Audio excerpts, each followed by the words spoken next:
এই পুজো আগে আমাদের হরিপুর জমিদার পূজা করতো।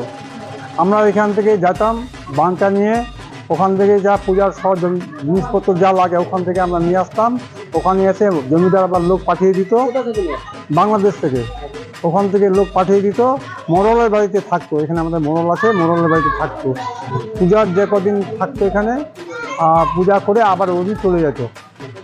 এখন তো বাংলাদেশে তার কাটা হয়ে গেছে। আমরা এখন মেহেন্দি গ্রামের সব গ্রামবাসী আমরা সব এটা বারোয়ারি পূজা করে ফেলেছে, চাঁদা তুলে পূজা করি।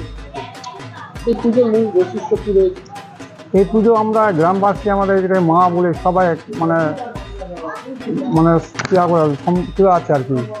এই পুজোয় আমাদের এখানে যে দুর্গা পূজা বিয়ে বাড়ি হয় এখানে পূজা করতে আসবে, অন্নপ্রাশন হলো এখানে পূজা করতে আসবে, গ্রামবাসী কোনো একটা অসুখ বিসুখ হয়ে গেলো এই মা কাছে আসবে। এবং আমরা এটাকে খুব ভালোবাসি এবং খুব ভালোভাবে মানে চলি।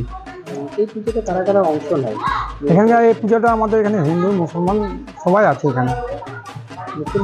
মুসলমানও এখানে বাতাসা দেয় এবং বাতাসা সন্দেশ পেয়ারাও দেয়, আবার চাঁদা হিসেবে চাঁদাও দেয়।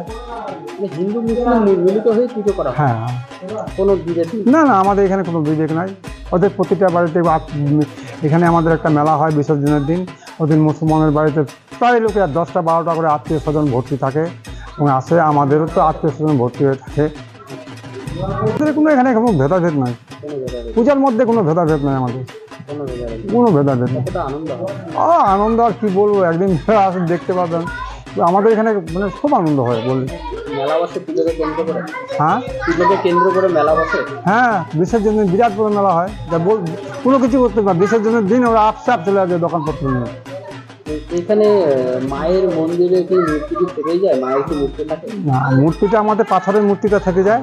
যে পাথরের মূর্তি দিচ্ছে একটা ব্যাঙ্গালোর থেকে দান করেছে, ওই মূর্তি থেকে যায়। আর যেটা আমরা তৈরি করি, আমরা প্রতিমা কিনি না তো, এই প্রতিমা দানেই দিচ্ছে সবাই।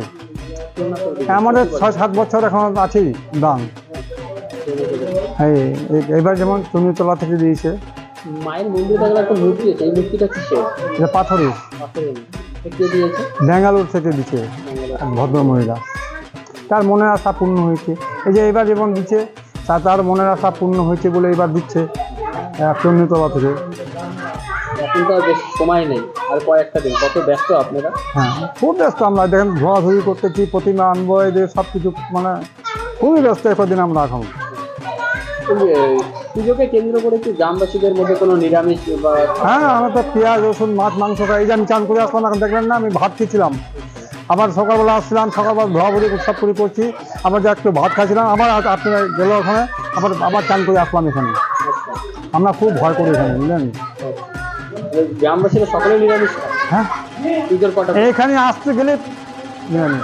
5 দিন ধরে 5 দিন তো আমাদের পূজা হবে, নিরামিষ খেতেই হবে, কেউ উঠবে না। মাছ মাংস খাই উপরে উঠবে না। কোথায় যায়? আমাদের একটা পুকুর আছে এখানে, বালিভাষা নাম। হাজার ঝড় বৃষ্টি তুফান হোক, বুঝলেন, ওই বালিভাষা পুকুরে আমাদের ভাসাতেই হবে, রাত্রিবেলা ভাসাতেই হবে ওখানে। আর অন্য কোনো জায়গায় ভাসবে না। আর অন্য জায়গায় ভাসালে গ্রামে আমার কুলক্ষণ হবে, বুঝলেন, কোনো একটা দুর্ঘটনা ঘটিবে। বিসর্জনের দিনে বিসর্জন দেওয়া হয়? হ্যাঁ, যত বৃষ্টি ঝড় হোক বিসর্জন করতেই হবে।